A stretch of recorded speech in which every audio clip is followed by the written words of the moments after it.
আল্লাহ তাআলা বলেন ওয়ালাকাদ বাআসনা ফি কুল্লি উম্মাতির রাসূলা। আল্লাহ বলেন আমি প্রত্যেক জাতির কাছে আমি রাসূল পাঠিয়েছি। রাসূল আসে নাই এমন একটা জাতীয় পৃথিবীতে নাই। ওয়া ইম মিন উম্মাতিন ইল্লা খালা ফিহা নাযীর। প্রত্যেক জাতির কাছেই, প্রত্যেক যুগে, প্রত্যেক জাতির কাছেই আল্লাহ বলেন আমি রাসূল পাঠাইছি। সুবহানাল্লাহ। রাসূল পাঠানো এটা আল্লাহর দায়িত্ব। রাসূল যদি পৃথিবীতে না আসতো, আমাদেরকে পথ দেখিয়ে তোকে নবীদেরকে আল্লাহ নিজে কন্ট্রোল করেছেন। আমার আল্লাহ বলেন ওয়া ওয়াজাদাকা দাল্লান ফাহাদা। নবী আমার, আমি কি আপনাকে পথ হারা অবস্থায় পাই নাই? আলাম ইয়াজিদকা ইয়াতীমান ফাআওয়া। আমি কি আপনাকে ইয়তীম অবস্থায় পাইনি? আমি আপনাকে ইয়তীম অবস্থায় পেয়েছি, তারপরে আমি আপনাকে পথ হারা পেয়েছি। আমি আল্লাহ আপনাকে পথের দিশা দিলাম। আমি আল্লাহ প্রত্যেক জাতির কাছে আমি রাসূল পাঠাইছি। ওই রাসূলরা মানুষের কাছে এসে দিন কেমনে শিখা লাগবে, ইবাদত কেমনে করা লাগবে, এটা রাসূল প্রত্যেক জাতির কাছে, প্রত্যেক কওমের কাছে তারা এসে পুঙ্খানুপুঙ্খানুভাবে বিশ্লেষণ করে আমাদেরকে শিক্ষা দিয়েছেন। সুবহানাল্লাহ। নামাজ কিভাবে পড়া লাগবে, আল্লাহ নবী সাল্লাল্লাহু আলাইহি ওয়াসাল্লাম কাবার চত্বরে নামাজ পড়ে শিখাইছে জিবরাইল আমিন। থাকে না, আল্লাহ নবী সাল্লাল্লাহু আলাইহি ওয়াসাল্লাম তিনি নামাজ পড়ে কাবার চত্বরে নামাজ পড়ে উম্মতকে শিক্ষা দিয়েছেন। আল্লাহ নবীকে নামাজ শিক্ষা দিয়েছেন জিবরাইল আমিন।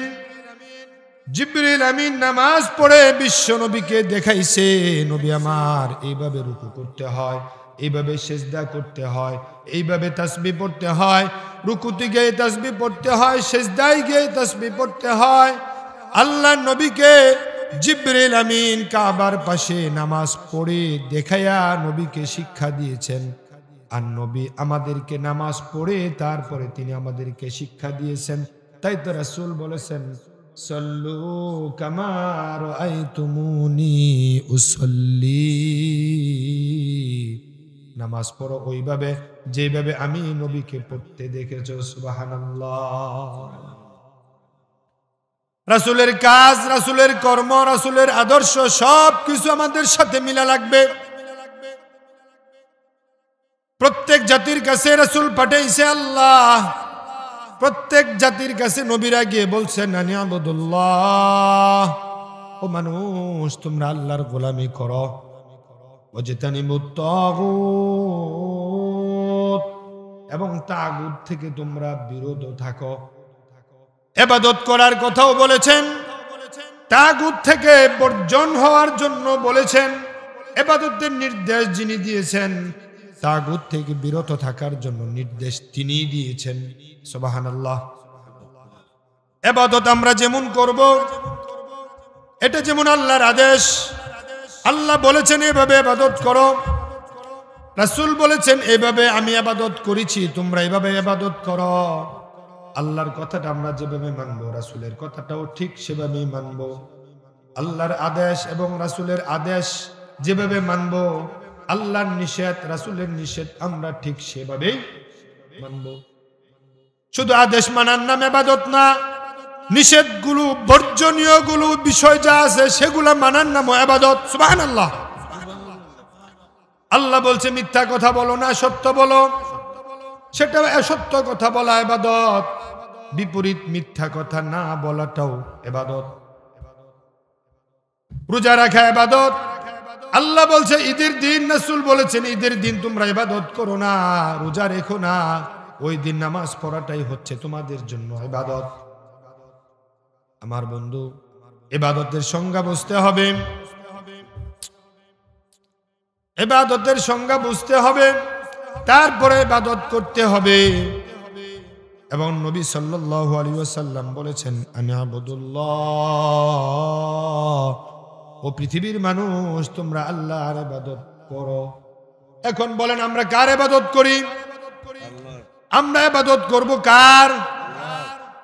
আল্লাহ পাক বলছেন, ওয়াজতানিবুত তাগুত, তোমরা তাগুত থেকে বিরত থাকো, তাগুত বর্জন করো। ফামিনহুম মান হাদাল্লাহ, কিছু মানুষকে আল্লাহ পথ দেখিয়েছেন, হেদায়েতের পথ দেখিয়েছেন, সত্যের পথ আল্লাহ দেখিয়েছেন। সুবহানাল্লাহ। ওয়ামিনহুম মান হাক্কাত আলাইহিদ দালালাহ, কিছু মানুষকে আল্লাহ এই পথ থেকে পথভ্রষ্ট করে দিয়েছেন, হেদায়েতের পথ তারা পায় নাই, আল্লাহ তাদেরকে বিভ্রান্ত করে ছেড়ে দিয়েছেন। ফাসিরু ফিল আরদ, আল্লাহ বলেন ও পৃথিবীর মানুষ তোমরা জমিনটাকে পরিভ্রমণ করো, জমিন ঘুরে দেখো, পৃথিবীর এই প্রান্ত থেকে অপর প্রান্তে যাও। ফাসিরু ফিল আরদ, জমিন পরিভ্রমণ করো। ফাংজুরু, নিজের চোখ দিয়ে দেখতে থাকো। ফাংজুরু কাইফা কানা আকিবাতুল মুকাজ্জিবিন, যারা সত্যকে যুগে যুগে মিথ্যা বলেছে তাদের পরিণাম কি হয়েছে। সত্যকে যারা মিথ্যা বলেছে তাদের যুগে যুগে কি পরিণাম হয়েছে। আল্লাহ বলছে তোমরা জমিন পরিভ্রমণ করে দেখে নাও। এই হলো আয়াতের মূল ব্যাখ্যা। আসেন এবার তাফসিরে যাই। আল্লাহ বলছেন, আনি'বুদুল্লাহ, আল্লাহর ইবাদত করো। ওয়াজতানিবুত তাগুত, তাগুত থেকে বিরত থাকো। এখন আল্লাহর কথা আদেশ যা আছে যেটা মানবো, নিষেধটাও ঠিক সেভাবে মানবো। ইবাদত করো কার? তাগুত বর্জন করো, এই কথা বলছে কে? তাগুত কোন শক্তির নাম? তাগুত কারা? এটা চিনা দরকার আছে না নাই? ইবাদত করতে বলছে আল্লাহ, তাগুত থেকে বিরত থাকতে বলছে আল্লাহ। এখন তাগুত কি জিনিস? তাগুত চিনতে হবে। তাগুত হচ্ছে ওই শক্তির নাম যারা নিজেরাও আল্লাহর আইন মানে না, অন্য কাউকে মানতেও দেয় না, তারাই হচ্ছে তাগুত। এখন বলেন ইসলামে চোরে যদি চুরি করে তার হাত কাটার বিধান ইসলামে আছে না নাই? আল্লাহর কোরআন বলছে, ওয়াস-সারিকু ওয়াস-সারিকাতু ফাকতাউ আইদিয়াহুমা, চোরে যদি চুরি করে তার হাত কেটে দাও। এখন আমার বাংলাদেশের আইন হলো, ব্রিটিশদের আইন হলো, বাংলাদেশের 18 কোটি মানুষের সিংহভাগ মানুষ বলছে চোরে যদি চুরি করে তারে জেলে দাও। আল্লাহর কথা হলো চোরে চুরি করলে হাত কেটে দাও। এটা আল্লাহর নবীর যুগেও ছিল। আল্লাহর নবী বলছেন, আমার মেয়ে ফাতেমা যদি চুরি করে, আমি নবী, আমি মোহাম্মদ ফাতেমার হাতটাই কেটে দেব।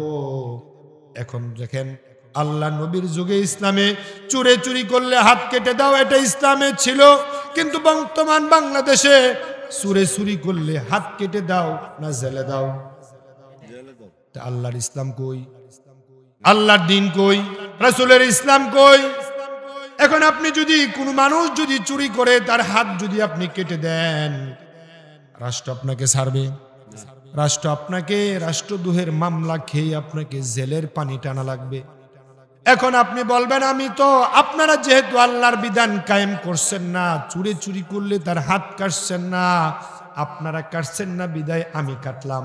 এখন আমি তো উপকার করছি আপনাদের, এখন আপনারা রাষ্ট্র হইয়া আমার হাত কেন কাটেন?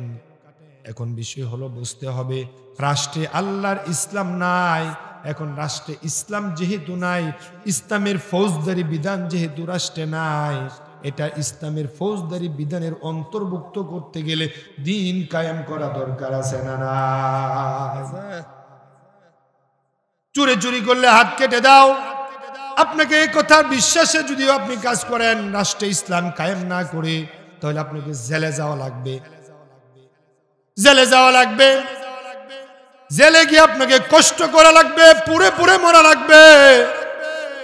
এখন রাষ্ট্রে যদি ইসলাম কায়েম হয়, দিন যদি কায়েম হয়, তখন দেখবেন রাষ্ট্রের বিধান অনুযায়ী কোরআন দিয়ে যখন রাষ্ট্র চলবে, সমাজ চলবে, তখন এই কোরআন রাষ্ট্রের সংসদে ঢুকে আইন পাশ করার মতো মানুষ যখন সংসদে ঢুকে যাবে, ওরাই সংসদে আইন পাশ করবে, এখন থেকে চুরি চুরি করলে জেলে নয়, তার হাত আমরা কেটে দেব। তখন দেখবেন বাংলাদেশ আর চুরি থাকবে না, গোয়াল থেকে গরু চুরি হবে না, ঘরের দরজা ভেঙে স্বর্ণ অলংকার চুরি করতে, ডাকাতি করতে আর আসবে না। আল্লাহ নবীর ইসলামে ছিল ডাকাতে যদি ডাকাতি করে প্রমাণিত হয়, ধরা পড়ে, তাদেরকে ফাঁসি দাও। বাংলাদেশের প্রচলিত আইন হলো ডাকাতে ডাকাতি করলে তারে জেলে দাও। আল্লাহ নবীর ইসলাম থেকে অনেক কিছু নাই, দিন থেকে অনেক কিছু পরিবর্তন হয়ে গেল। এখন ডাকাতে যদি ডাকাতি করে তারে জেলে দাও। আল্লাহ নবীর ইসলামে হলো ডাকাতি করলে তারে ফাঁসি দিয়া মারো। আল্লাহ নবীর ইসলামে ছিল কোন মদখোর যদি মদ খায় তারে ৮০ বেত লাগাও। অর্ধ পৃথিবীর সম্রাট হযরত উমরের ছেলে আবু শাহামা মদ খেয়েছে, তাও ইচ্ছে করে খায় নাই, ভুলে খেয়েছে। জিহাদের মাঠ থেকে একটু পানি খাওয়ার জন্য ক্লান্ত শ্রান্ত পরিশ্রান্ত হয়ে ব্যারাকের ভিতরে, তাঁবুর ভিতরে আসছে পানি খাওয়ার জন্য। জিহাদে যাওয়ার আগে কিছু খেজুর ভিজিয়ে রেখেছিল। ওই খেজুর ১ দিন ২ দিন ৩ দিন যাওয়ার পরে এটা লালিমা হয়ে গেছে, ফেনা হয়ে গেছে। এটা যে মদ হয়ে গেছে উমরের ছেলে আর জানে না, মনে নাই, পিপাসিত অবস্থায় ওই পানি খেয়ে ফেলছে। আবার যুদ্ধের মাটিকে তরবারি চালাচ্ছে, পরক্ষণে ১ জন ২ জন দেখে ফেলছে উমরের ছেলে মদ খেয়েছে, এর মাতলামি করছে কেন। এক কান থেকে আরেক কান চলে গেল। তৎকালীন সময়ে মিশরের গভর্নর ছিল আমর ইবনুল আস রাদিয়াল্লাহু তাআলা আনহু। তিনি আবু শাহামাকে নিয়ে ঘরের ভিতরে দরজা বন্ধ করে নিয়ে গুনে গুনে ৮০ বেত দিয়েছে। কিন্তু এই খবর উমরের কাছে চলে আসছে। উমর বললেন, আবু শাহামা তুমি নাকি মদ খেয়েছ? আবু শাহামা বললেন, বাবা বিচারটা আপনার জন্য বাকি রাখি আসি নাই, বিচারটা আমি নিজে ওই মিশর থেকে নিয়ে আসছি। আপনার ভাই আমর ইবনুল আস গুনে গুনে ৮০ বেত আমাকে দিয়েছে, একটাও কম দেয় নাই। হযরত উমর বলেন, তাহলে তোমাকে যে বিচার করেছে একটা সাক্ষী দাও। আবু শাহামা বলেন, বাবা ঘরের ভিতরে নিয়ে আমাকে বেত দিয়েছে, ওখানে কোনো সাক্ষী ছিল না। হযরত উমর বলেন, ইন্না লিল্লাহ ইন্না লিল্লাহ। আল্লাহর বিধান হলো প্রকাশ্য যদি কেউ অপরাধী সাব্যস্ত হয়, আমিরের ছেলে হোক আর ফকিরের ছেলে হোক, প্রকাশ্য বেত দিতে হবে। হযরত ওমর আবার নিয়ে গেলেন প্রকাশ্য, মসজিদের সামনে নিয়ে প্রকাশ্য। আল্লাহর কোরআন বলছে, ওয়ালিয়াশহাদ আযাবাহুমা তাইফাতুম মিনাল মুমিনিন। যদি কোনো অপরাধী সাব্যস্ত হয় তাহলে প্রকাশ্য, আমিরের ছেলে হোক আর ফকিরের ছেলে হোক, প্রকাশ্য শাস্তি দিতে হবে। এটা আল্লাহর কোরআনের বিধান। সুবহানাল্লাহ। আল্লাহর কোরআনের বিধান, প্রকাশ্য বেত্রাঘাত করতে হবে, প্রকাশ্য ফাঁসি দিতে হবে, প্রকাশ্য শিরুচ্ছেদ করতে হবে, প্রকাশ্য হাত কেটে দিতে হবে। হযরত ওমর ছেলের নিয়ে আবার বেত্রাঘাত করেছে, গুনে গুনে আবার ৮০ বেত দিয়েছে। তাহলে মিশর খেয়েছে ৮০ বেত, আবার এদিকে আসার পরে আবার খেয়েছে ৮০ বেত। ৮০ ৮০ ১৬০টা বেত্রাঘাত আবু শাহামা খেয়েছে।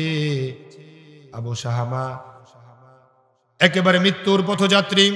হযরত ওমর গিয়া দেখলেন আবু শাহামা বিছানায় শুয়ে আছে, গিয়া জিজ্ঞেস করলেন, আবু শাহামা তুমি কেমন আছো? আবু শাহামা বলেন, ইয়া বাতি তাকতুলুনি। ও বাবা, কাটা গায়ে বুঝি লেবুর ছিটা দিতে আসছেন? আপনি আমাকে মৃত্যুর পথে ঠেলে দিয়েছেন, ওই মিশর থেকে আমি ৮০ বেত নিয়ে আসছি, আবার আপনি আমাকে ৮০ বেত দিয়েছেন, আমি বিছানায় কাতর, আর আপনি আমাকে জিজ্ঞেস করতে আসছেন আমি কেমন আছি।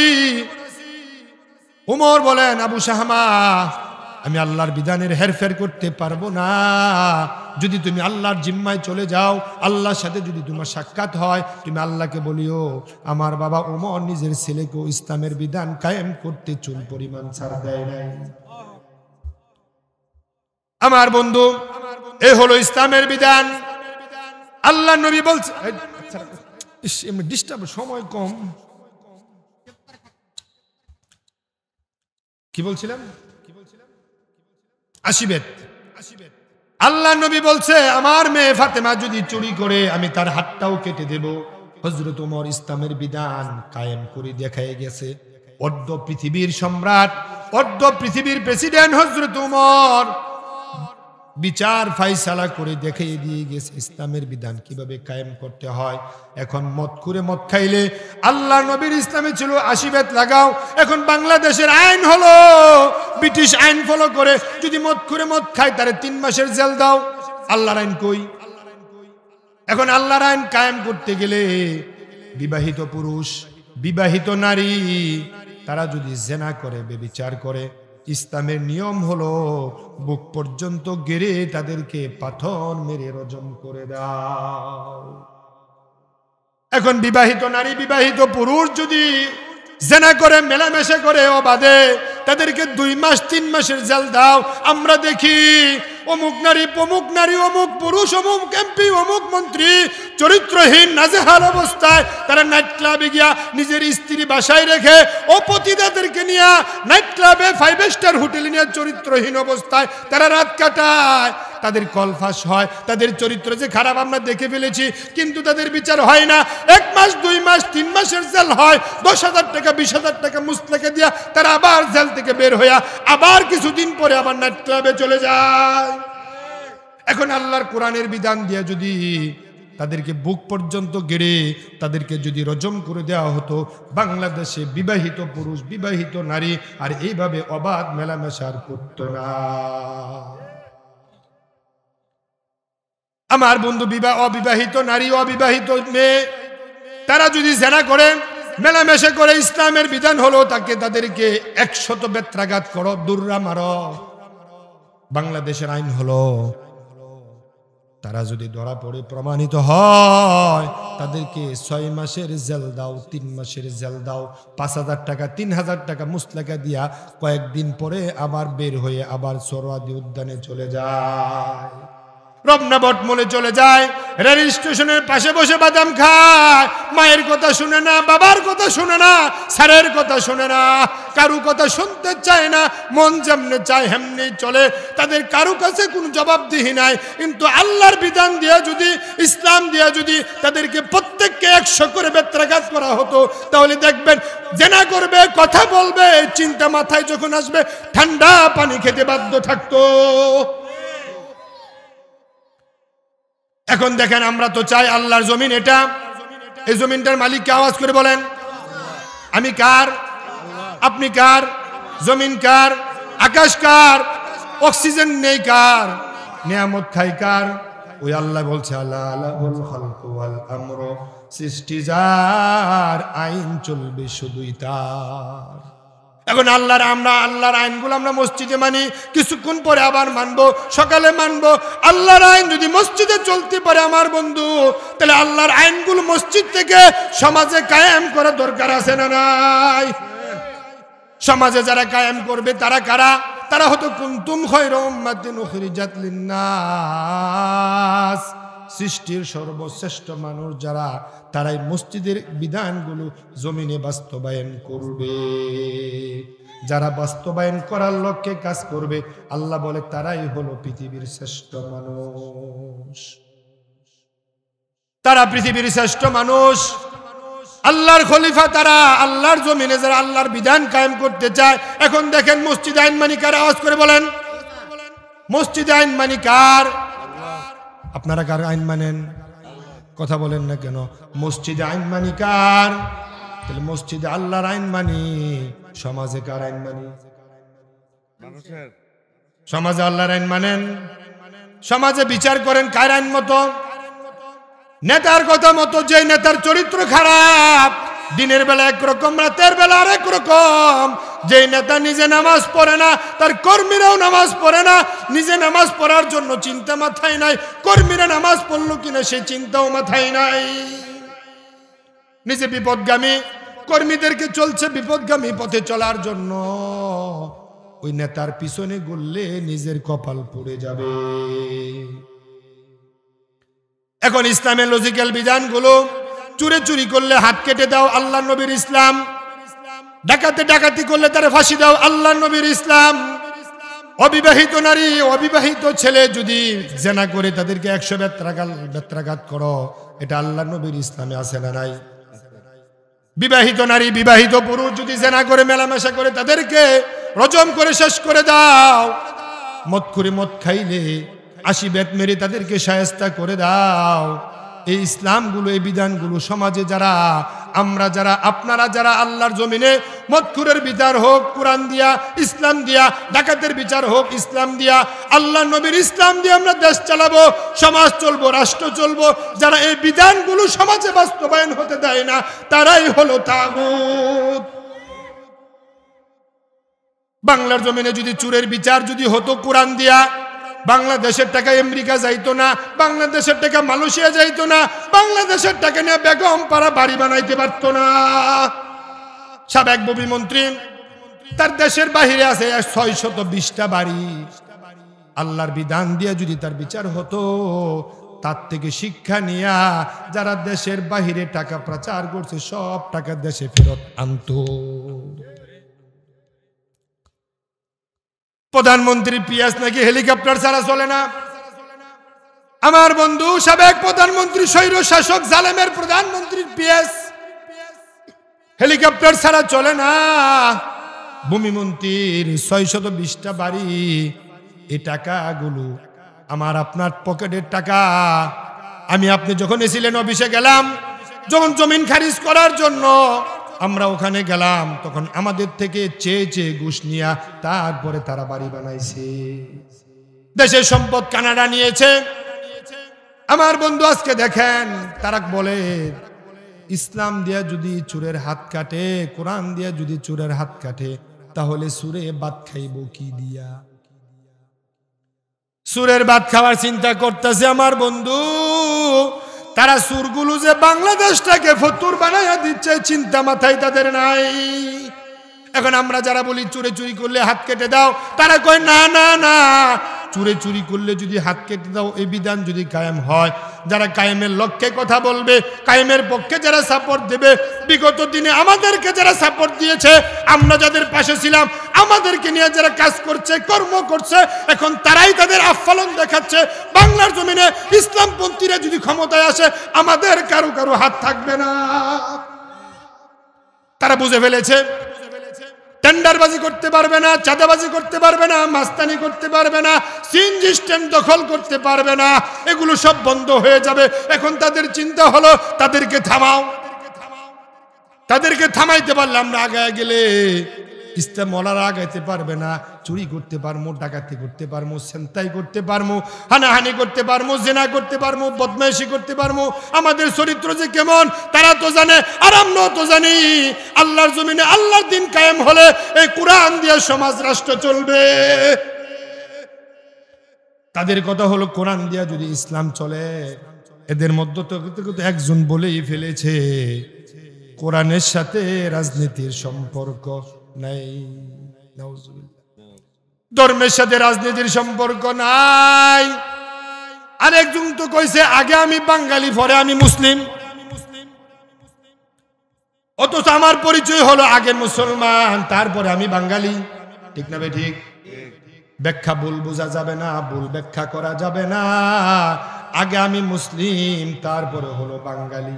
কোরআন দিয়া ইসলাম দিয়া কি চলে না? রাজনীতির সম্পর্ক নাই। কে বলছে তোমাকে তুমি এখন আবার নতুন করে কালেমা না পড়লে তোমার জানাজা পড়া ঠিক হবে না? এখন মাজারে গিয়ে এখন আমাদের ঈমান হরণ করার জন্য শুধু মাজারে গিয়ে সেজদা দিলে ঈমান যাবে, এটা সঠিক। তবে শুধু একটা কারণ না, মাজারে মান্নত করলে যে ঈমান যাবে এটাও সঠিক। ঈমান যাওয়ার বহুত কারণ আছে। আপনি যে বললেন ধর্মের সাথে রাজনীতির সম্পর্ক নাই, কোরআনের সাথে রাজনীতি চলে না, আপনি মাজারে গিয়ে সেজদা দেওয়া লাগবে না, মানত করা লাগবে না, পীরের পায়ে সেজদা দেওয়া লাগবে না, এই কথাটা বলার কারণে তোমার ঈমান শেষ। কোন কোন ক্ষেত্রে ঈমান যায় এটা বোঝা লাগবে। এবার বলেন তো নামাজ আগে না অজু আগে? অজু ছাড়া যদি নামাজ পড়েন, পরে যদি বাড়ি যাওয়ার সময় যদি অজু করে যান, অজু তো করছেন, নামাজও পড়ছেন, নামাজ হবে তো? কেন হবে না? অজু তো আপনি বাদ দেন না, অজু করছেন। অজু আগে করতে হবে। তারপরে নামাজ পড়তে হবে, ওযু আগে তারপরে নামাজ। কিন্তু আগে তুমি মুসলমান, তারপরে তুমি বাঙালি। এখন তোমার ইসলাম তো তোমার মায়ের বিবাহ যখন পড়াইছে ইসলাম দিয়ে পড়াইছে, তোমার কানে আজান দিয়েছে ইসলামের বিধান অনুযায়ী, তুমি কালেমা পড়তে গেছো মক্তবে। এখন তুমি এই কথা বলে তুমি ইসলাম থেকে যে খারিজ হয়ে গেছো, এই বিষয়ে তোমার কোনো চিন্তা নাই, তোমার কোনো ভাবনা নাই, তোমার কোনো চেতনাই নাই। তুমি ভারতকে খুশি করার জন্য, যে ভারতের নির্দেশে 15-16 বছর এই বাংলাদেশে ইমানদারদের উপরে জুলুম চলছে, অত্যাচার চলছে, তুমি যে ভারতের রয়ের এজেন্ট হয়ে কাজ করছো, এটা এই জাতি বুঝে ফেলেছে। জনসম্পৃক্ততা হারাবে, ভোট পাবে না, সামনে গেলে মানুষ জুতাও নিক্ষেপ করতে পারে, ইজ্জত পাবে না, সম্মান পাবে না। তাদের মধ্যকার থেকে আবার কেউ কেউ বলছে মৌলবীদের, এখন তারা কয় ইসলাম দিয়ে সমাজ চলুক, রাষ্ট্র চলুক। কেন? আগে আমরা যেমনে চলছি হেমনে সামনে সমস্যা কি? বিপদ বিপদ মুসিবত তাগুত ইমন শক্তির নাম, যারা নিজেরাও আল্লাহর আইন মানে না, অন্যকে মানতে দেয় না। এখন বলেন আমরা তো চাই আল্লাহর আইন দিয়ে দেশ চলুক। এই যে আপনারা বাড়ি যাবেন, এখান থেকে মনোহর দিয়ে যাবেন, রাস্তার কোন পাশ দিয়ে যাবেন? বাম পাশ দিয়া। আর ইসলামের নিয়ম হলো, সুন্নাহ হলো রাস্তার ডান পাশ দিয়ে অতিক্রম করা হলো সুন্নাহ। আপনি টঙ্গীর বিশ্ব ইজতেমায় যাবেন, বিশ্ব ইজতেমায় যাওয়ার আগে গতকাল গাছ করেছেন, তার আগের দিন গাছ করেছেন, মসজিদ থেকে মসজিদে ঢুকেছেন ডান পা দিয়া, বের হয়েছেন বাম পা দিয়া। আমার নবী ইসলামে বিধান হলো ডান পা দিয়া মসজিদে ঢুকো, বাম পা দিয়া বের হও। আমার নবী ডান হাতে মেসওয়াক করেছেন, আমার নবী ডান দিক থেকে খাবার খেয়েছেন, আমার নবী ডান পায়ের জুতা আগে পরেছেন, আমার নবী আগে মানুষকে সালাম দিয়েছেন। এগুলো হচ্ছে সুন্নাহ। রাস্তার ডানেও চলা সুন্নাহ, এটা জায়েজ। কিন্তু আসরের নামাজের পরে যখন গাছতে বের হবেন, মৌলভী বাজার যাবেন, কিরাডি যাবেন, অথবা পাশের দোকানে যাবেন, মসজিদ থেকে বের হয়ে আপনি ডান দিক দিয়ে যাবেন। কিন্তু আজকে যখন আবার বিশ্ব ইজতেমায় যাবেন, তখন আপনার গাড়িটা কোন দিকে? গতকালের মতো কি ডান দিকে চলতে পারবেন? না না না, এখন গাড়ি বাম দিকে। এখন আমি যদি আপনাদেরকে ব্যাখ্যা দিয়া বলি, আমি যে গাড়ি দিয়ে এখন আসছি, আবার গাড়ি দিয়ে যাব, এখন রাষ্ট্রের নিয়ম হলো বাম দিকে চলা জায়েজ, ডান দিকে চলা রং, এটা রাষ্ট্রের বিধান। কিন্তু ইসলামের বিধানটা যদি কায়েম করতে চান, তখন ইসলামের বিধান বলবে না না না, ডান দিকে চলা। যেমন মসজিদে ঢুকতে গেলে ডান পা, গাছতে গেলে যেমন ডান পা, কিন্তু ডান দিকে চলাটাও এটাও হচ্ছে সুন্নাহ। আমি যাওয়ার সময় মনোহরদী উপজেলার পাশে থানার সামনে গেলে অথবা ট্রাফিক পুলিশ থাকলেই তারা আমাকে বলবে এই গাড়িটা থামা, গাড়িটা থামা। আমি গাড়ির লুকিং গ্লাস খুলে বললাম, কি ভাই ট্রাফিক পুলিশ, কেন গাড়ি আটকালেন? আপনি ডান দিকে কেন চলছেন? এটা ডান দিকে চলা রং। আমি কই ডান দিকে চলাই হচ্ছে জায়েজ, ডান দিকে চলাই হচ্ছে সুন্নাহ, আপনি বাধা কেন দেন? উনি কথা না বলে আমাকে 2000 টাকার একটা মামলা ধরায়া দিল। মামলা ভাঙানোর জন্য আমি গেলাম কোর্টে। যিনি মামলা দিয়েছেন ওনার নাম আব্দুর রহমান। এখন কোর্টে যাওয়ার পরে গিয়া দেখি ওই কোর্টের ম্যাজিস্ট্রেট যিনি, ওনার নাম হলো আব্দুল্লাহ। আমি বললাম, স্যার আমি বেশভূষে দেখেন আমি একজন হুজুর মানুষ, আপনার নাম আব্দুল্লাহ, আপনি একজন মুসলমান, আমি একজন মুসলমান, এটা মুসলমানের দেশ, আমি ডান দিক দিয়ে চললাম। অথচ আমরা কোরআনের কথাগুলো সমাজে বলি, ডান দিক দিয়ে চলা, বাম দিকে রং, এটা সুন্নাহ, এটা জায়েজ, এটা হারাম, এদিকে চলা যায় না। অথচ ডান দিকের কথাগুলো আমরা ফজিলতের কথা বলি। কিন্তু আমি ডান দিকে চলা তো আমার নবীর সুন্নাহ, আমি ডান দিকে চললাম। আপনার পুলিশ আব্দুর রহমান আমাকে মামলা দিয়েছে, আর মামলা ভাঙানোর জন্য আমি আসলাম আপনার কোর্টে। আপনি আমাকে বলছেন ধমক দিয়া তাড়াতাড়ি জরিমানা দেন, নাহলে পুলিশ হ্যান্ডকাপ নিয়ে খাড়ায় রয়েছে, আবু বকর জেলখানায় পাঠাই দিন। আব্দুর রহমানের মামলা দিল, মুসলমানের সন্তান, সে নিজেও মুসলমান। আব্দুল্লাহর কাছে গেল, ম্যাজিস্ট্রেটের কাছে। ওই ম্যাজিস্ট্রেট মুসলমান, তিনি আমার ধমক দিয়া কয়, 2000 টাকা জরিমানা দিয়ে জানগা, আর কোনোদিন ডান দিকে চললেন না। যদি ডান দিকে চলেন আবার মামলা খাবেন। পুলিশ হ্যান্ডকাপ নিয়ে খাড়া রয়েছে আবু বকর, তিনি আমাকে জেলের ভয় দেখায়। আমি কইলাম আপনি আমাকে কেন ফেসে ফেলাইলেন? আমি মুসলমান, আপনিও মুসলমান, ইসলামের বিধানগুলো কেন মানেন না? আপনারা নিজেরও মানেন না, আমারও মানতে দেয় না, দেন না, কারণ কি, মানিটা কি? তখন ম্যাজিস্ট্রেট বলে, হুজুর অভিশাপ দিয়েন না, বদদুয়া দিয়েন না, কারণ আমি তো আমার নিজের মন মতো রায় দেই না, আমি রায় দেই আইনের বই দেখে।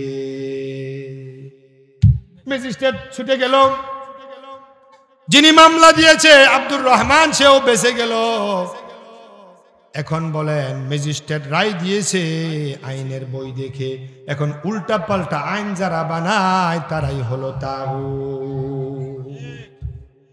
এখন আপনি উল্টা পাল্টা আইন বানান না, আমি বানাই না, যারা উল্টা পাল্টা আইন বানায় ডান দিকে চলতে দেয় না, আমাদেরকে শুধু জিকির করতে দেয়, আমাদেরকে নামাজ পড়তে দেয়, আল্লাহর জমিনে আল্লাহর বিধান কায়েম করতে দেয় না, চোরের হাত কাটতে দেয় না, মদখুরের আশীর্বাদ দিতে দেয় না, ডাকাতকে শুলে দিতে দেয় না,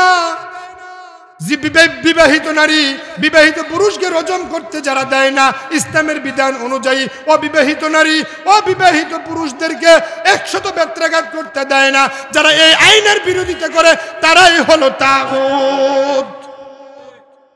এই তাগুত আমাদের মনোহরদি নাই, মনোহরদি নাই, কে বলছে নাই? আবার কয়েকজন আছে, কয় আছে।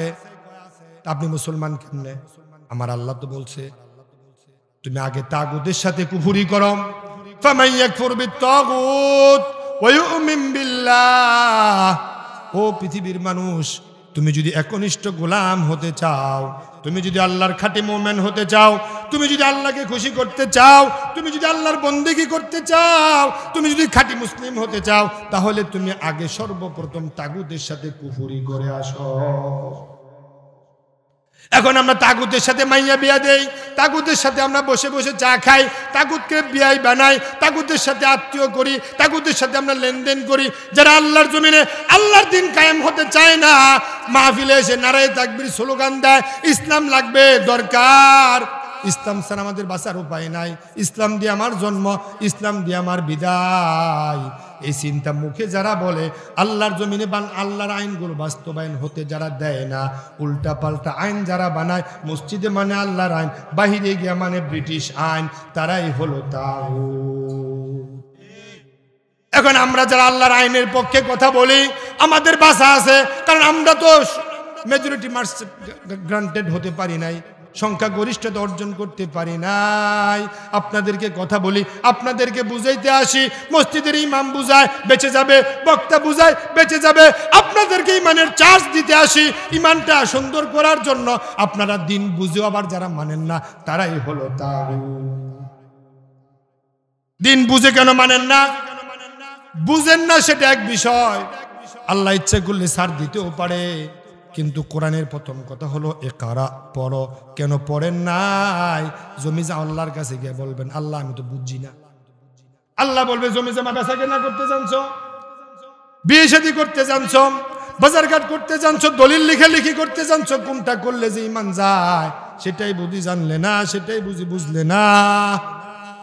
এখন তুমি আল্লাহ যদি তখন ইচ্ছা করলে ছেড়ে দিতেও পারে, কিন্তু জানার পরে যদি না মানেন শাস্তি ডবল হয়ে যাবে।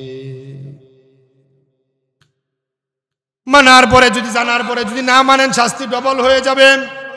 আমার বন্ধু 53 বছর 54 বছর পর্যন্ত মানব রচিত সংবিধান দিয়া, ডক্টর কামালের সংবিধান দিয়া, ব্রিটিশ আইন দিয়া দেশ চলছে, সমাজ চলছে, মসজিদটা চলছে শুধু আল্লাহর আইনে, কি বলে জানাজার নামাজ চলছে শুধু আল্লাহর আইনে, ঈদের নামাজ চলছে আল্লাহর আইনে, বিচার হয়েছে ব্রিটিশ আইনে, দেন দরবার উকালতি যা আছে পড়া সব হয়েছে ব্রিটিশ আইনে।